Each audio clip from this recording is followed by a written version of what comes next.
tekanan revolusi Prancis sangat kuat, rakyat memprotes sedemikian kuatnya. Dia itu di depan jendela istana mandi parfum. Aku mau nerusin yang apa namanya, yang bisa datangin PSN. Emang lu siapa? Dia bisa gitu karena dia anak presiden misalnya gitu loh. Gitu. Emang lu siapa? Akses lu kemana lu? Sorry kalau saya mau boleh ngomong. Saya boleh ngomong. Joko Widodo itu bagian dari desain kami saat itu. Joko Widodo presiden itu. Itu ketika kami ingin mempertahankan krisis, tidak terjadi krisis kepemimpinan di Indonesia. Belajar sejarah itu untuk belajar tentang agar apa yang pernah terjadi di kejelekan masa lalu itu kita tahu. Apa yang bisa dicontoh di masa lalu itu kita bisa mengulang. Karena keberulangan sejarah itu niscaya terjadi.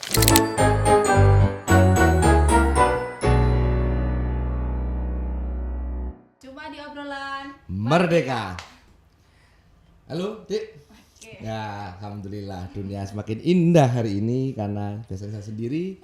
Kali ini saya ditemani oleh seorang bidadari, tapi ya agak keselio dikit nggak apa-apa. Ya, jumpa hari ini dengan Kang Mucus Budi Rahayu, Kang MBR. Waras Kang hari ini? Waras. Apa kan sloganmu tuh? Saya tidak pernah berpikir apa? Aku tidak pernah berpikir sebuah kondisi selain sehat. Oh iya. insting banget ya itu. Orang itu di dunia yang saya kenal, yang tingkat kepercayaan diri dan kadar sombongnya itu lebih dari rata cuma satu orang ini. Iya, kamu cus banget. Saya belum menemukan standarisasi orang yang bisa melebihi seorang MBR. Tapi oke lah. Kang, kita akan ngobrol tentang gaya komunikasi politik, Kang. Okay. Antara Ya. all versus now. Ya. Ya. Harus diversuskan. Oh iya, karena bagi saya versus ini kan akan jelas compare-nya di mana, terus kualitasnya lebih bagus mana dan seterusnya. Kalau komunikasi ya memang yogyanya seperti itu, tapi kan era zaman pasti akan melahirkan sebuah gaya. Ya. Oke tak, Kang? Ya, betul. Nah, gaya kupu-kupu atau gaya terbang kan nanti kita ulik di situ kan gitu. Kang, gimana melihat aktualisasi komunikasi politik hari ini? Ya makin menarik menurut saya. Artinya orang berkomunikasi makin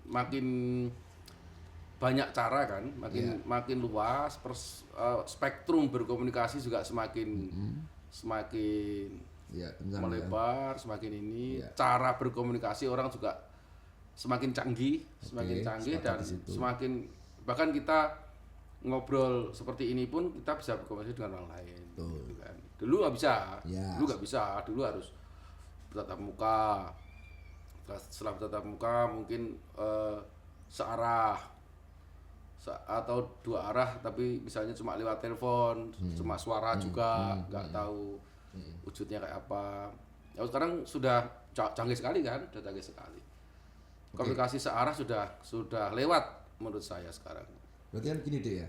Tadi secara kuantitas itu kan Kang Mucus ngomong ini semakin baik. Ya karena segala media any people bisa ngomong dan seterusnya, tapi ketika any people ini bisa ngomong, lah kualitas omongannya, terus kualitas dari sebuah, kalau saya boleh ngomong, faksun politik kan, ini kok agak terjadi pergeseran. Dulu sejelek-jeleknya politisi itu kalau ngomong ya kita masih ingat lah kayak Harmoko dan sebagainya itu walaupun ada underestimate terhadap person beliau, tapi kalau saya melihat gaya politik, gaya komunikasi beliau menurut saya lebih baik daripada politisi hari ini.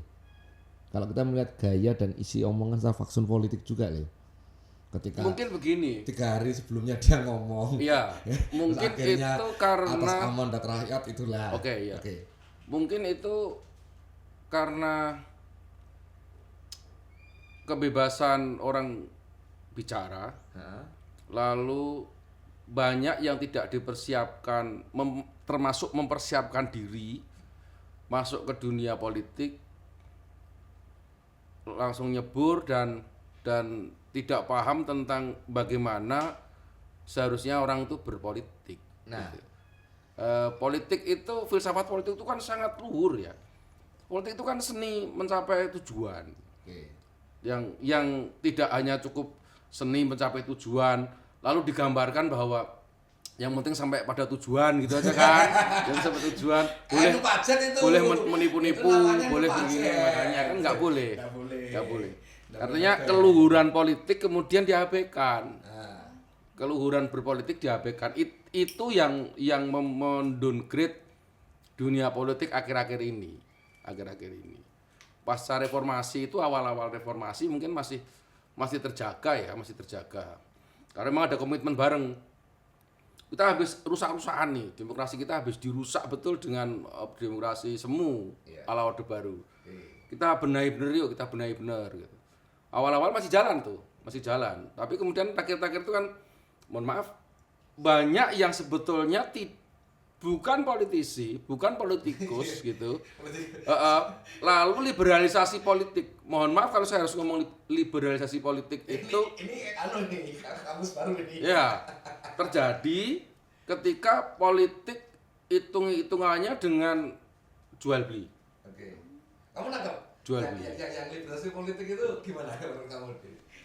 Menurut aku liberasi politik ya. Liberalisasi ya, kebebasan berpolitik ini. Kalau yang ini ya, isu yang ini tuh dia lebih kayak ya udahlah kita berkomunikasi untuk dia yang aku ingin kayak apa ya itu buat keuntungan pribadi. Nah, Bisa ke arah situ. Artinya yang penting menang. ya. Penting menang. Politik itu memiliki konsekuensi kan. Ya. Ketika kekuasaan ini dipergunakan untuk mencerahkan masyarakat. Ketika ini tadi saya agak tergelitik liberalisasi politik. Misalkan sambil contoh di pilkada. Ketika orang tidak memiliki kemampuan berpolitik secara baik, tidak memiliki paham-paham yang menjadi sebuah keagungan politik itu sendiri. Lah pertanyaannya bagaimana dia mengkomunikasikan dengan setiap elemen masyarakat? Padahal setiap elemen masyarakat itu kan punya karakteristik, punya gaya pemikiran. Nah, kan nggak bisa kan? Bagaimana dia berkomunikasi dengan ASN? Padahal di situ juga harus ada seni politik kan untuk bagaimana aku punya visi misi ini harus tercapai. Nah ini harus gini. Bagaimana dia mengkomunikasikan anggaran dengan DPR di kota. Yeah. Nah ini kan bagi saya kalau saya boleh pakai anak Jakarta anjrit ini dolanan cowok gitu loh. Ya, saya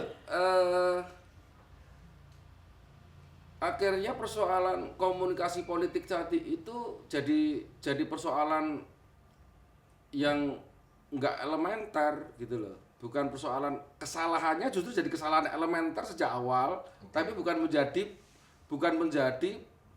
hal yang elementer secara kebutuhan berpolitik gitu. Tapi karena terjadi kesalahan elementer. Gitu.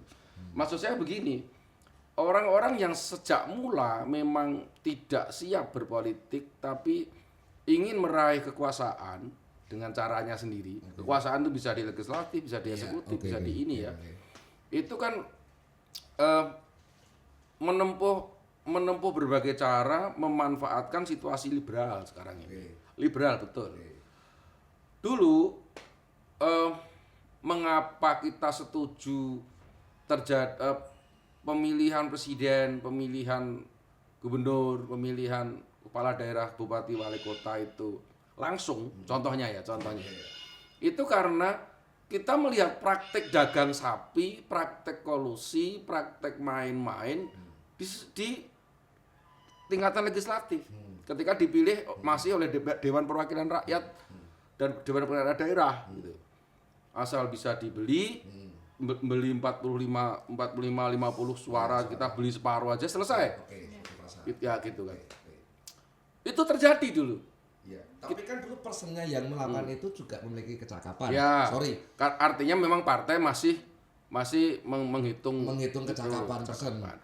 Lalu kemudian praktek itu dipotong. Praktek itu kesalahan persoalan itu dipotong dengan kalau gitu kita pilih langsung aja.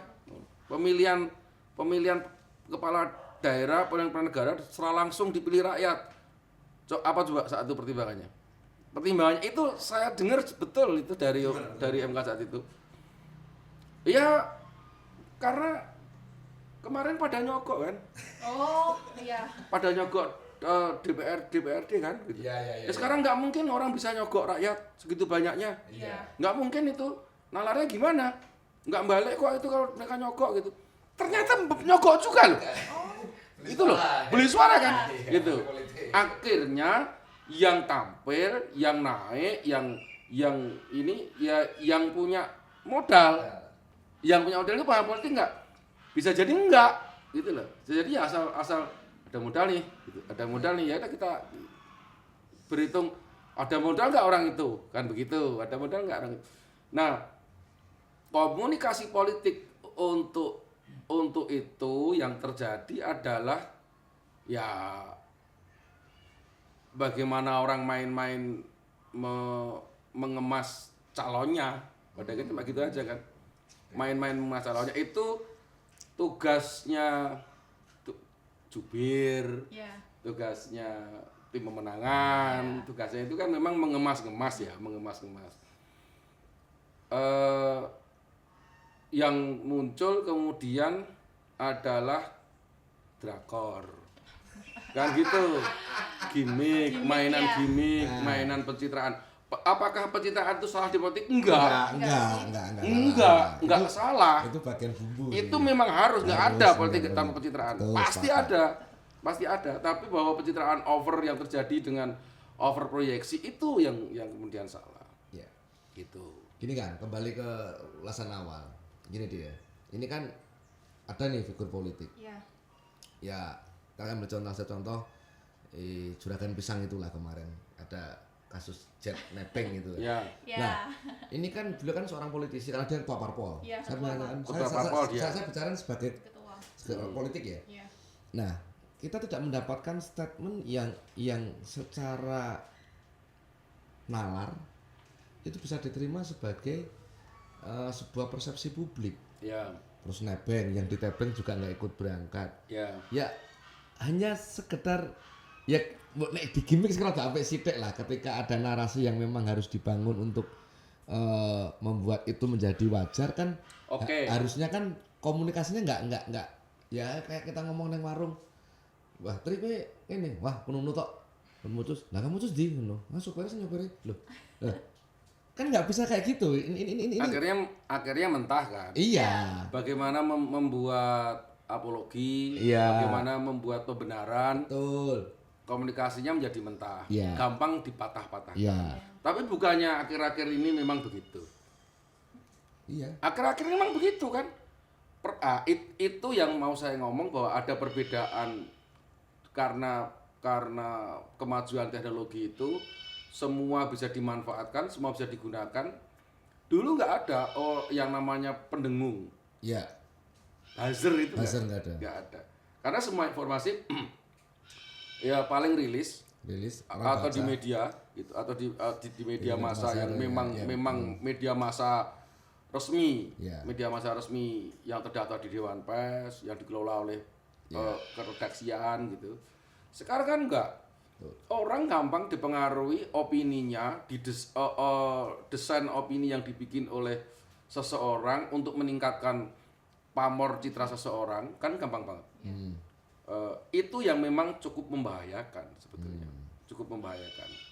Komunikasi politik yang mengandalkan model seperti ini, saya yakin nanti semakin kesini juga orang akan muak gitu.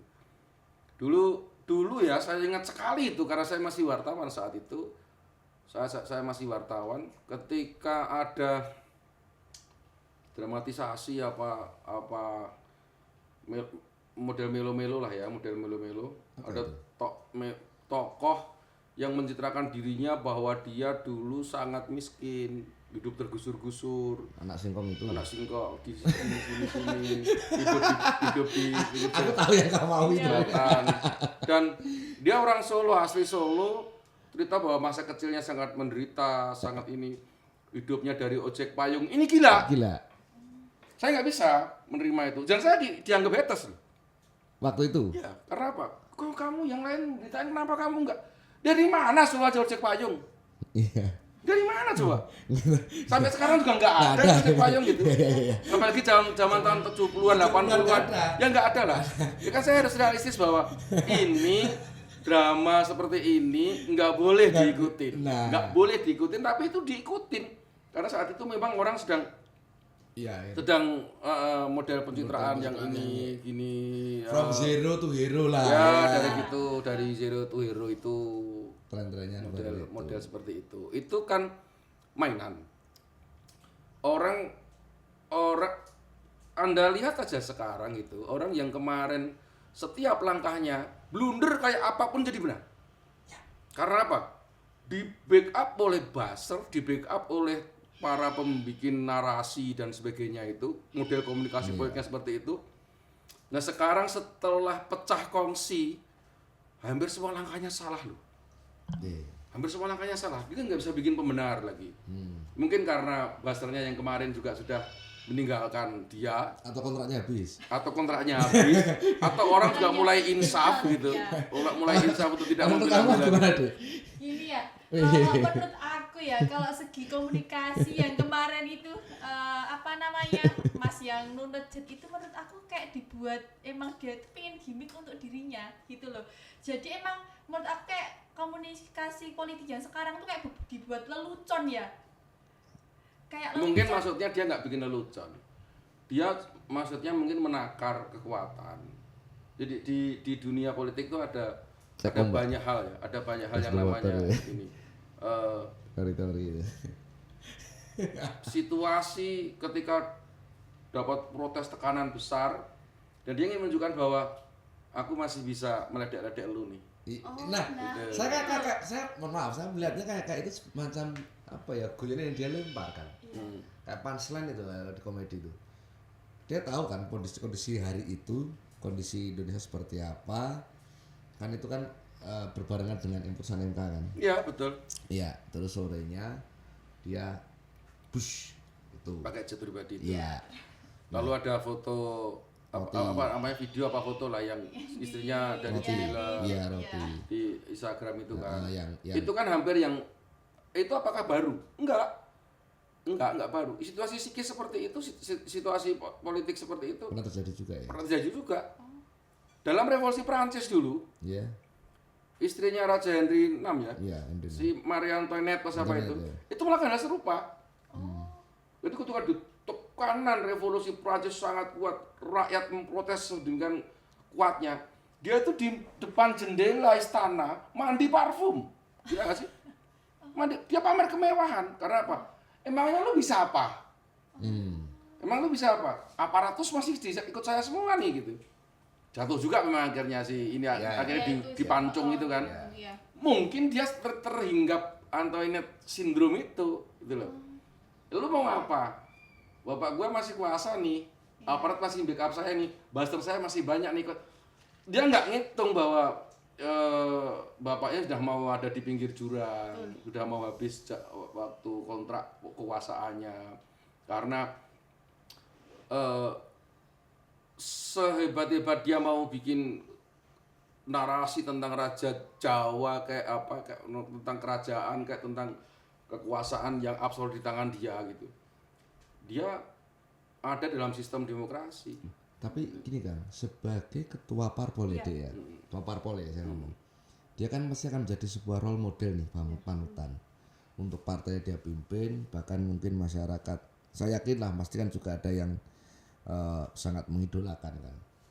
Apa ini kan nyun sewu ya, dengan kultur bangsa Indonesia apa tidak menyesatkan. Kan setiap orang ketika dalam posisi tertentu dia punya tanggung jawab atas kedudukannya, apalagi dalam dunia politik.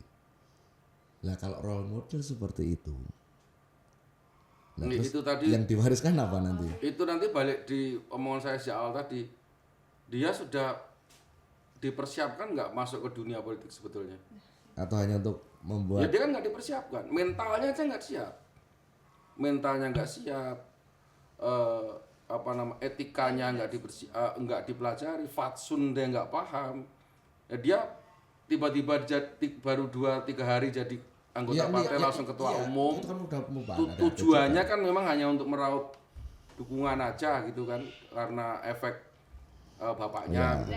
Efek ekor jas bapaknya gitu kan. Itu kan yang problem dasarnya kan itu. Mengapa banyak terjadi silang sengkarut, gebalo persoalan politik sekarang ini karena orang yang tidak dipersiap betul tentang politik. Terus ini mengekor, ini mengekor bapaknya. Saya downgrade kan. Sekarang juga rame di kota kabupaten manapun istilahnya mengekor. Mengekor gini kan. Misalkan si A dan si B menjadi calon bupati atau wali kota di suatu daerah. Dia mengekor. Dia akan melanjutkan ini. Atas dasar perhitungan faksun politik apa, atas rasionalitas ideologi yang dia miliki apa, terus track record politik yang seperti apa, bisa dikatakan dia bisa memiliki kemampuan berpikir seperti hanya sebelumnya. Lah ini kan marak juga di hampir semua tempat. Lah ini apa ya, kan nggak apple to apple tadi sebenarnya. Ya tapi itu hak. Iya secara seseorang untuk mengklaim boleh. Seseorang untuk menyatakan bahwa aku akan mengikuti sebelumnya loh. Itu hak dia. Hak dia. Dia kemudian akan membuat narasi-narasi dalam komunikasi politiknya seperti itu. Itu hak dia melakukan seperti itu. Nah, hak rakyat berikutnya, hak atau mungkin justru kewajiban dari rakyat calon pemilih adalah menelanjanginya gitu. Dengan cara rakyat sendiri, dengan cara calon pemilih sendiri, apa yang kamu lakukan, apa yang akan kamu tiru, terus kemampuanmu apa, modalmu apa, kan itu. Wajib bagi rakyat sebelum menentukan dia akan dipilih apa enggak untuk menelanjangi itu. Gitu. Caranya gimana? Banyak sekarang rakyat kan hampir semua punya medsos. Tadi saya bilang kan begitu. Hampir semua punya medsos, ditelanjangin aja dengan caranya, dengan cara kita rakyat nih. Terus oke. Pasti melanjutkan gitu. Pasti meneruskan. Yang mau teruskan yang mana? Yang banjir di viaduk itu mau lu terusin misalnya gitu. Oke, kalau mau pasti lu habis di sini sudah gitu. Karena lu akan meneruskan setiap hujan nawu, ember, pakai si ciduk gitu kan. Atau yang mana yang mau lu terusin kan gitu. Terus ngabisin UMKM atau gimana? Aku mau nerusin yang apa namanya, yang bisa datangin PSN. Emang lu siapa? Dia bisa gitu karena dia anak presiden misalnya gitu loh. Gitu. Emang lu siapa? Akses lu kemana lu? Emang kemampuan lu apa? Kan bisa ditelanjangin gitu. Lah tapi kamu nemuin nggak di obrolanmu, nemuin nggak kayak gitu? Kamu justru masih kan dia dalam segi seperti itu. Maksudnya yang zaman sekarang kan dia nggak mau tahu. Taunya ya dia emang. Kamu nemuin nggak di lingkungan kamu, circle kamu ngobrol, nemuin nggak? Nemuin. Yang kadang kamu tuh tadi nemuin? Nemuin, bener nemuin. Gimana ya kamu? Tapi temen-temen aku nih ya lebih ya udahlah, dia kan anaknya presiden ya, mungkin kan ya tetap kayak bapaknya nih gitu. Lebih kayak yaudah kan anak-anak yang sekarang itu kayak tadi komunikasi politiknya ya udahlah, dia nggak mau yang terjun banget, pengen punya komitmen kita harus belajar kayak memperbaiki demokrasi tuh enggak, ya udah dia cuma kayak apatis banget lah, ya udah bodo amat gitu aja. Kalau teman-teman aku nih, kamu nggak sing gimana sih? Enggak, memang zaman ya, memang zamannya beda. Selera zaman mungkin ada yang memang ingin lebih soft, lebih nyaman. Ada yang ingin sambil rebahan bisa dapat info lebih lengkap gitu. Nggak perlu nyari-nyari kesana kemari, nggak perlu ini. Tapi persoalannya adalah nggak usah ngomong jauh-jauh lah. Bisa nggak perlu ngomong jauh-jauh tentang ini tanggung jawabku sebagai warga kota, ini tanggung jawabku sebagai warga negara, tanggung jawabku untuk menjaga negara bangsa ini. Dipantik aja, sebetulnya dipantik tentang ini nasib lu sendiri 5 tahun ke depan. Itu aja. Lu kira-kira lebih nyaman seperti apa? Karena misalnya ada 3 atau 4 calon misalnya gitu. Lu harus benar-benar menelanjangi nih. Harus benar-benar menelanjangi 4 ini yang kira-kira pas dengan maunya kamu yang mana. Oke, janji seperti itu realistis apa enggak? Enggak sih. Gitu loh. Karena ya nggak ada orang berjanji jelek kan, nggak ada orang yang berjanji nggak muluk-muluk sebetulnya, gitu loh. Pasti janji pasti muluk-muluk, gitu loh. Janjimu udah kayak judul lagu ya, sepatutnya dari kulit rusa ya. Pasti Bahan-bahannya akan muluk-muluk. Coba kita sebut aja nggak jauh-jauh lah gitu. Yang teman-temanmu kalau sambil ngopi itu, kalau dia mau melanjutin itu, lanjutin yang mana ya?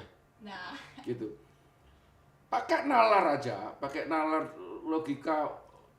logika yang nggak terlalu rumit-rumit lah gitu, misalnya PSN misalnya gitu, proyek strategis nasional itu, Iya. kan nggak gampang tuh diakses. Iya. Oh gampang loh. Oh harus ke pres itu. Ya. Calon presiden. Terus dia punya akses apa untuk bisa mendatangkan itu setelahnya? Wong dia juga bukan siapa-siapa. Gitu. Oke. Tuh terus itu tadi, terus event misalnya, event yang mau Internasional dilanjutin, event nasional. Emang segampang itu narik? Nyari sponsor untuk Iya. bayar. Kan juga gampang juga. Gitu. enggak sih. Akses dia ke CSR misalnya, apa sih gampang itu juga. Akses dia ke BUMN, akses dia untuk mendapatkan sponsor. Masing-masing sama, beda lah, masing-masing beda gitu. Dan yang di belakang itu juga beda. Gitu. Belum desain-desain politik di belakangnya. Gitu. Berarti kan gini Kang, ketika seseorang itu calon kepala daerah itu tidak memiliki konsep pemikiran secara kemandirian dulu. Jadi kita bicarakan startingnya Mas Kamus kan, lo harus berpikir ketika lo jadi pemimpin, kamu harus start dari kemandirian, kemampuan daerah kota. Bantuan dan tadi seperti CSR, PSN dan sebagainya tadi kan hanya kan bisa katakan kan bonus. Iya. Karena pemerintah ini harus berjalan tanpa ada bantuan-bantuan itu. Iya, betul. Nah, lah kalau Gagasan dia apa? lah Dia harus punya gagasan orisinil dong, yang genuine dong gitu. Kalau dia nggak punya gagasan genuine, cuma bilang saya mau meneruskan, saya pasti melanjutkan dan sebagainya. Ini gila nih, saya nggak masuk akal saya sebetulnya kayak gitu. Kalau saya ya, Iya. komunikasi politik inilah yang harus kita lawan dengan komunikasi politik juga gitu. Nah. Ya polisi dengan warga, cara menelanjangi tadi. iya. Warga harus melanjutkan. Ada nggak yang lebih enak selain menelanjangi? Iyalah Menguliti bahasanya. ya? Lebih parah. Itu lebih keras loh, Pak. Itu kalau Orang kameramen langsung buka baju itu dia mencoba menelanjangi pemikirannya sendiri Orang tuh. cuma ditelanjangi, paling kan cuma kelihatan aja. Iya. Kulit itu sudah Beda dalam-dalamnya Iya, ya. itu dengan Aja. kata menelanjangi Akis sama Gandun udah mulai itu buka baju untuk pemikiranmu tak telanjangi sendiri gitu. Kita nggak usah ikut lah di sini ya. Oke. Aduh. Ya itulah ya kan ya. semua punya hak, punya Iya, kewajiban. kita paham. Kalau Iya, masalah kita- hak itu semua memang hak ya dia. Iya, tapi kan wes kayak itu kan terlanjur ya Kang Mucus. Belum lah. Ya belum, tapi Belum lah. kan mau lah ya belum juga, tapi kan kita sebagai masih biar kita apa ya, biar nggak sampai masih terbuka buat semua orang nih, gimana sih masih Ada nggak teorinya kan? teorinya gitu loh. Teorinya untuk mematahkan ini. Jadi kan tadi ini misalkan anggap ini kan sudah terlanjur kayak Ya. judul film apa terlanjur sayang gitu lah. Sudah terlanjur ini menjadi lumrah. Ada nggak teori-teori atau kejadian yang di old masa lalu ini yang bisa digunakan untuk masyarakat ini untuk merubah mindset bahwasanya ini udah nggak benar. Nah, gitu loh Kang. Ya mungkin bisa di kejadian yang ada di luar negeri dan sebagainya Nggak usah jauh-jauh ya. di Indonesia sendiri. 11 Maret 1998. 11 Maret 2008. Soeharto tuh masih dikukuhkan, Oh ya, semua partai yang ada di parlemen ya, itu menyetujui. ya. Kebulatan tekad mendukung Soeharto itu dibacakan sendiri ketua DPR MPR-nya si Harmoko itu. Berapa ribu sekian bulatan tekad dari ormas-ormas, dari ini, dari warga, dari ini. Oke. Semua partai setuju. Masih gedok loh 11 Maret itu. Ya. 20 dia media turun loh, Pak. Waktu berapa lama itu? Maret, 11 April, Mei. 2 bulan, Dan mau 12 10 hari. Ya. 12 11 hari. Ya. 11 hari. 2 bulan Ya, 11 hari. tadi. Orang bisa bergeser loh, Pak. Karena apa? Ada kemuakan. Iya. Kita bikin muak aja. Kita bikin sadar, kita bikin muak warga ini bahwa ini ada sesuatu yang nggak beres. Kita harus bisa berhasil menciptakan ledakan besar dalam ini. Ledakan besarnya apa? Kalau kita bisa turun ke jalan bareng-bareng, ayo. Kalau enggak, kita bikin ledakan besar di medsos. Iya. Kita bikin ledakan besar di medsos. Apa sih? Panjangin aja. Kamu, Risa kamu. Ini orang ini mau bilang seperti ini. Menurut saya kok begini. Enggak nalari. Terus dimainkan, terus didesakkan gitu. Saya pikir masih bisa. Soeharto yang sekukuh itu aja 2 bulan, 11 hari jatuh kok. Jatuh. Karena yang penting kan bagaimana hilangnya kepercayaan. Hilangnya kepercayaan. Ini loh, ya, saya merasakan itu. Jadi kepercayaan ini kan sekarang itu tidak hanya menjadi barang mahal kan, tapi barang langka. Saya merasakan itu. Trust ini kan bukan hanya menjadi mahal, dulu menjadi mahal kan ya di daerah Kang Ucus itu. Tapi sekarang itu menjadi barang langka kan. Wah. Enggak sebetulnya. Enggak. Asal kita masih bisa membawa kawan-kawan yang di kampus itu untuk bergerak, anak-anak muda itu bergerak dan mengembalikan kesadaran publik bahwa negara ini pantas diselamatkan. Negara ini pantas diselamatkan. Dulu saya bisa membuat desain seperti itu kok. Dulu saya masih bisa membuat desain seperti itu ketika tahun 2010-2011 itu nyaris terjadi krisis kepemimpinan di Indonesia. Karena banyak sekali kepala daerah, menteri, pejabat-pejabat ditangkapi KPK. Ya, itu era Hambalang katanya. Ya, itu. Sebelum itu, masih SBY terakhir. SBY terakhir itu kepercayaan orang itu habis. Yang Batu satu. Ya, banyak sekali ya, banyak sekali. Lalu ini kita harus kembalikan kepercayaan publik nih. Saya dan kawan-kawan, nanti bisa Anda konfirmasi ke kawan-kawan yang dulu ikut berpikir soal itu. Demokrasi harus dipertahankan, harus dikembalikan ke ininya.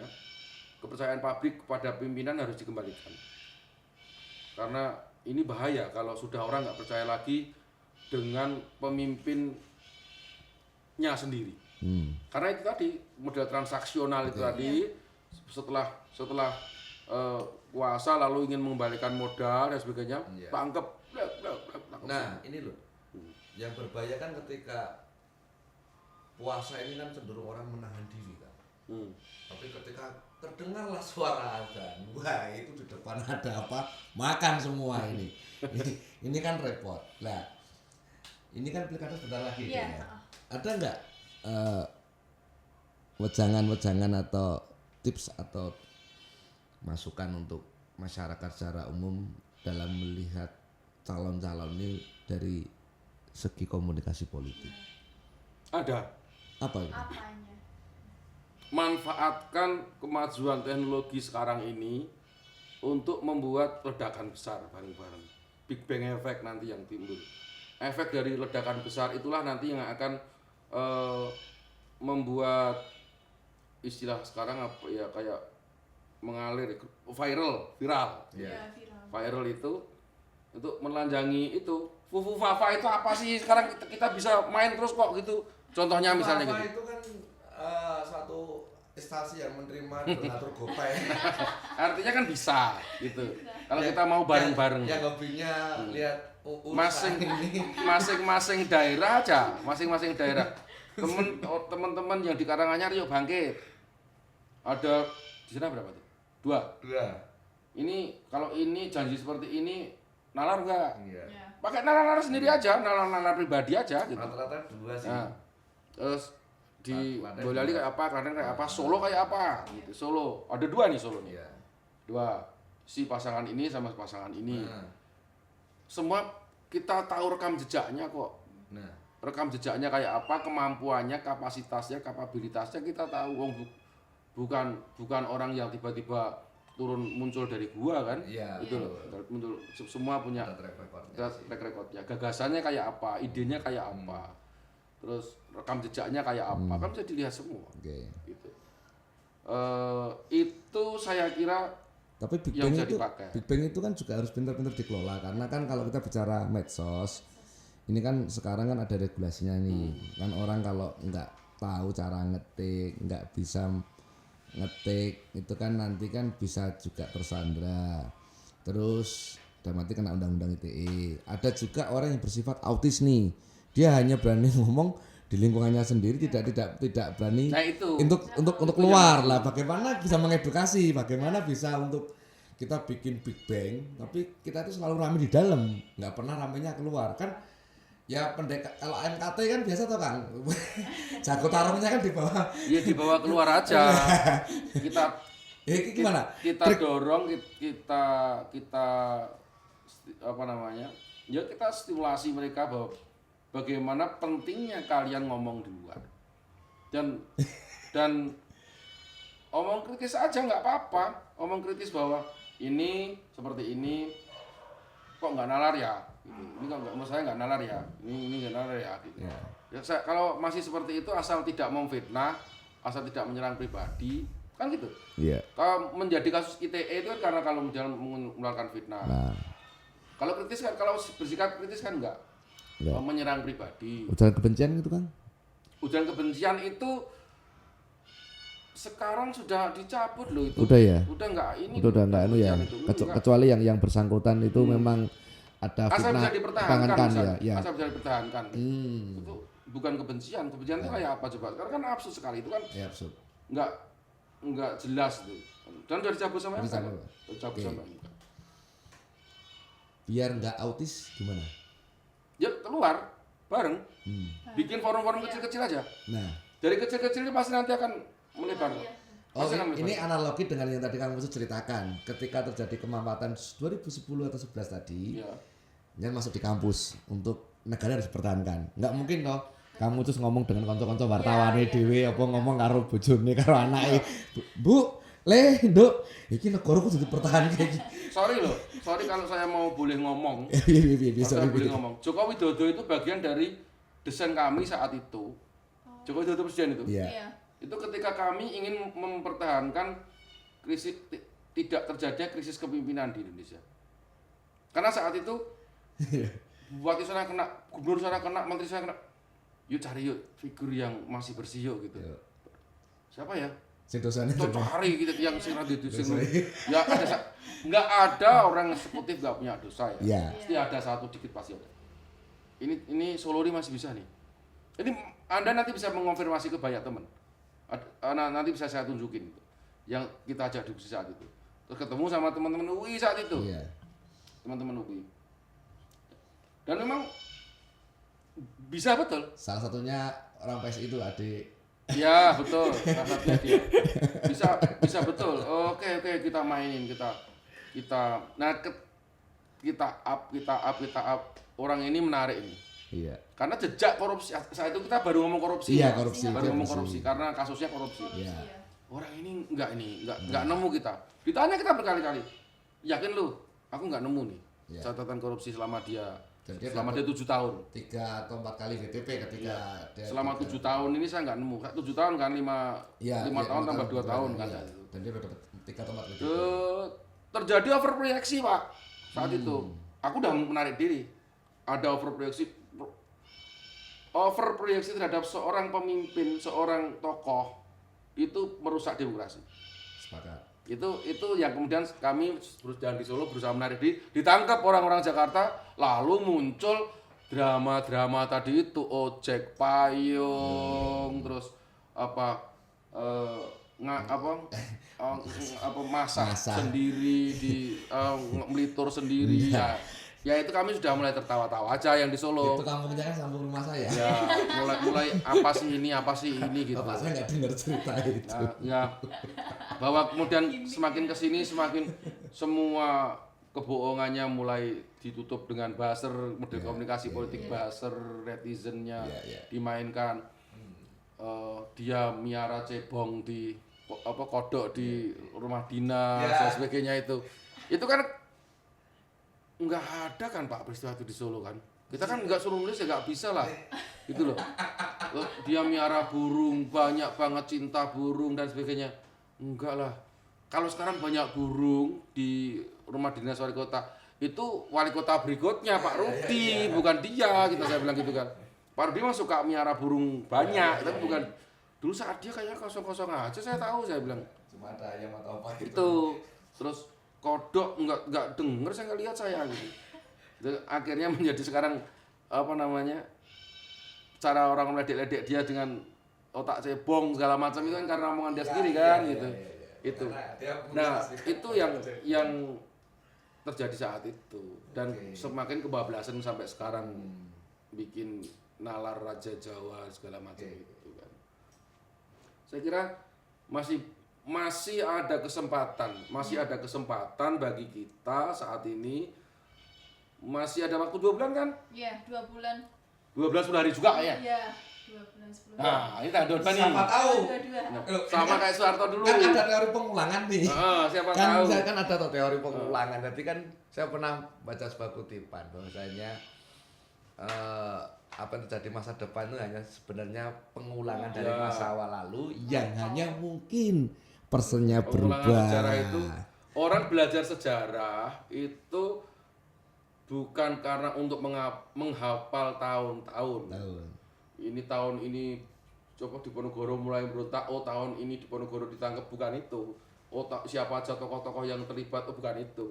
Belajar sejarah itu untuk belajar tentang agar apa yang pernah terjadi di kejelekan masa lalu itu kita tahu. Apa yang bisa dicontoh di masa lalu itu kita bisa. Iya. Karena keberulangan sejarah itu niscaya terjadi. Ya. Iya. Kalau kita mengabaikan sejarah itu. Dulu kita nggak mikir Jokowi Dodo, Mas Mulyono itu kayak gini Pak. Kalau Anda nanti saya tunjukin tulisan saya bahwa Joko Widodo ini berpeluang menjadi Napoleon Bonaparte. Ada tulisan saya itu. Itu semua orang dulu saya itu hacker, haters. Haters orang ini nggak kebagian apa nih. Gombal lah saya nyari apa gitu. Karena apa? Tidak ada kritik bagi dia. Tidak ada kritik memadai bagi dia. Semua nyanjung semua ini. Napoleon Bonaparte dulu begitu Pak. Dan itu tidak sehat. Nggak bagus. Hitler menjadi otoriter. Dia bukan orang militer Pak. Iya. Hitler itu bukan militer loh. Iya. Tapi dia bisa dengan gaya militeristik menguasai Jerman, bikin pasukan Iya. apa itu Nazi dan sebagainya. Iya. Karena nggak ada kontrol. Nggak ada kontrol. Iya. Termasuk Che Guevara itu kan juga Kalau saya memang dia pejuang. tapi Dan mistifikasi yang dibikin oleh Mas Joko Widodo ini, simbolisasi yang dibikin bahkan apa namanya macam-macam yang mulai dia mainkan itu kan Raja Jawa segala macam itu kan sudah jadi kayak permainan, aduh nggak nyaman betul. Kita harus membatalkan itu. Dia sudah membakar nalar monarki masalahnya. Monarki itu selalu dibungkus, selalu didukung, dikuatkan dengan mistifikasi. mistifikasi satunya bantuan sosial. Ya banyak mistifikasi yang mistifikasi dan simbolisasi demokrasi yang membatalkannya. Demokrasi yang akan membatalkannya. Kita bermain di situ. Masih ada waktu 2 bulan 11 hari juga. Pas hari ini kalau kita Menurut prediksi kamu Cus, sihir bansos ini apa masih akan menjadi sebuah mistifikasi untuk tadi kalau itu bukan mistifikasi sih. hal-hal yang Mempengaruhi. bisa ya mempengaruhi komunikasi politik, membuat citra orang ini lebih kan sebenarnya kan bantuan ini kan mohon maaf kok dari kata dasarnya kan sesuatu diberikan kepada tidak mampu. Dasarnya kan adalah orang memberi ya sebuah ya hablum minanas lah. Kalau di pilkada nanti bukan bansos. Apa? Ya bagi-bagi sembako aja. Bagi-bagi kan kalau bansos kan proyeknya Sosial. pemerintah. Pemerintah. Ini pasti mungkin nanti calon-calon yang punya duit banyak, punya apa namanya logistik yang tak terbatas akan mengguyur dan sebagainya. Oh ya, deh saya lupa karena kita harus makan siang ya mulai dari bulan Oktober itu. Jadi bansos nggak bisa. Di situ mungkin Kita diwajibkan makan siang. itu nanti tugas kalian, tugas teman-teman untuk itu. Tapi kan kita bayar makan siang gratis itu nanti. Tetap Tapi itu untuk anak-anak sekolah aja iya kan. sih, tapi kan tetap Saya mau sekolah lagi ya ada Pak Auto. subsidinya. 7,5 atau berapa juga itu. Nggak maksudku gini, kalau nanti ada serangan seperti itu lagi terjadi, kalau memang itu dugaan saya kok iya, dugaan saya kok iya. Pasti Maka salah satu yang benteng nalar akal sehat yang harus kita lakukan adalah itu tadi, menguliti dan melanjangi itu tadi gitu. Oh iya. Artinya kamu akan mendapat itu aja, tapi 5 tahun lagi kamu tersiksa. Saya paham. Bisa apa-apa. Orang mungkin wong mak beduduk nek basa carane wong Jawa Sragen. Tiba-tiba ujuk-ujuk menjadi dermawan. Ya enggak Ya, ada. ya enggak mungkin kan. Nggak ada. Itu kan sifat itu kan memang natural. Dan kegiatan sosial ini kan sifatnya kan reputasi pengulangan karena dia senang terus dia melakukan terus. Iya. Lah ini nggak pernah lihat dia senang, dia melakukan ini hingga apa iki. Saya pikir itu sih. Sakit ya, Brad? Sehat ya Indonesia ini? Enggak sakit lah. Sakit loh, sakit. Sakit. Mbak Indonesia diajari kan, saya tidak pernah berpikir bahwasanya kondisi Ya, di negara selain sehat. memang itu. harus kita bikin sehat. Harus kita bikin sehat. Bareng-bareng kita bikin sehat. Oke. Kita sadarkan bahwa kita dulu untuk mencapai situasi seperti ini berdarah-darah kok. Oke. Berdarah-darah betul. Kita tuh mengalami situasi berdarah-darah mengerikan, menyakitkan, kerugian material, imaterial, nyawa, jiwa itu banyak banget dan kita cenderung gampang lupa. 65 begitu, 71, 74 seperti itu. Terus 98 seperti itu, masih lagi ada peristiwa-peristiwa kecil-kecil lainnya. Nalar kita itu kadang-kadang memang gampang terlena karena short memory syndrome itu sering menghinggapi kita. Dasar itu. Memorinya pendek kita. Agak nyaman dikit aja lupa. Iya, betul. Lupa. Gitu. Semoga enggak lah. Padahal merdeka itu perjalanan lawan lupa ya. kita hargailah pengorbanan kawan-kawan dulu. Pendahulu kita dulu. Kita harus hargai itu. Kalau enggak ya aduh nggak nyaman, nggak akan gini terus. Nanti harus ada revolusi, jalanan lagi, harus ini lagi dan sebagainya. Benturan-benturan sosial itu, konflik-konflik sosial itu mahal. Oke. Recovery-nya nanti harus butuh minimal 25 tahun. Oke, jadi kamu Mukus ini sepakat ya nanti untuk membuat seumpama kayak tim buat biar Indonesia itu Ayo, ayo. Indonesia biar ayo lah. Kamu sudah mengajak sepakat ya, kamu sudah siapkan berapa orang kamu? Belum sih kan, Kau pasti belum. akan jadi Kamu kok terbuka. ikut-ikutan Mas- Mulyono. Sudah tapi belum, gimana kamu? Ini kan pasti akan jadi terbuka saya kan. Oh, baru Oke. terbuka. Tapi kamu sudah ngajak ayo, tak pikir kamu sudah, ternyata belum. Belum kan, baru terbuka. Lah, ini loh komunikasi politik seperti aja ketika tren dalam sebuah jangka waktu Risa ini loh anak sekarang langsung ya ayo. Kalau orang ayo kan berarti kan sudah. Kamu udah siapin orang? Belum. Ikutan kan kamu kayak yang di KN itu. Ini sudah investor masuk. Kalau nggak bisa Sudah, turun, tapi kalau nggak bisa belum. turun ke jalan secara masif untuk mengganggu kenyamanan rezim, maka usahakan demo itu terjadi di dunia maya. Bikin gerakan gede-gedean di dunia maya. Terganggu dia.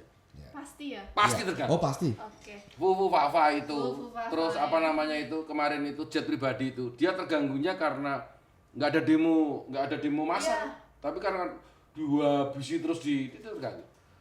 Terdowngrade kok. Kayaknya sekarang memang begitu. Eranya Tapi memang kemarin komunikasi. kayaknya sempat menghilang juga. Enggak. Kan akhirnya juga Asli. kalau kita konsisten terus menekan, terus akhirnya dia juga Ya, enggak hilang. Cuma Cuma ketika dia harus ke Jabar cuma 1 titik dari awalnya 5 titik. karena bingung ditanya itu akun siapa? Tanya aja yang sama yang punya gitu. sekarang katanya sekarang udah dijual takutnya. Gantiin dulu namanya siapa, sekarang namanya Selamat atau siapa gitu. Iya. Kasihan tuh Selamat itu. Kasihan sih Selamat. Oke. Kang, ini sebagai closing statement. Nasihat dari ya mohon maaf bahasa saya ya. Nasihat dari masa lalu untuk masa depan. Apa Kang? Ini terkait komunikasi politik dan hal-hal yang berkaitan dengan sebuah integritas politik dari masa lalu untuk masa depan. Saya selalu ngomong ini ya dalam setiap kesempatan. agar orang itu tidak lupa gitu, agar orang tidak lupa terhadap kenyamanan yang diberikan oleh kekuasaan. Karena mungkin orang itu suka ngomong begini, kalau ini setelah zaman ini kita bisa beli ini kok, setelah beli ini kok. Dulu zaman Soeharto ya gitu. Wah, sekarang orang bisa makan swasembada beras. Sekarang begini, sekarang zaman ini sekarang kita bisa ini lewat tol segala macam. Capaian yang diberikan itu, capaian yang disampaikan oleh rezim itu nggak sebanding dengan banyak kerugian kita gitu. Nafsu kuasa yang nggak karuannya itu nggak sebanding. Makanya saya selalu ngomong ini mengutip seorang filsuf itu dari Prancis itu, bahwa perjuangan melawan kekuasaan itu adalah perjuangan ingatan melawan lupa gitu. Jadi terus memang harus kita jangan sampai lupa itu. Teman-teman, satu garis tajam dari seorang Mujus Budi Rahayu, perjalanan melawan kekuasaan ya adalah bagaimana perjuangan ingatan untuk melawan apa, Dek? Melawan Lupa. Jadilah orang merdeka, bersuara untuk negara. Merdeka. Merdeka.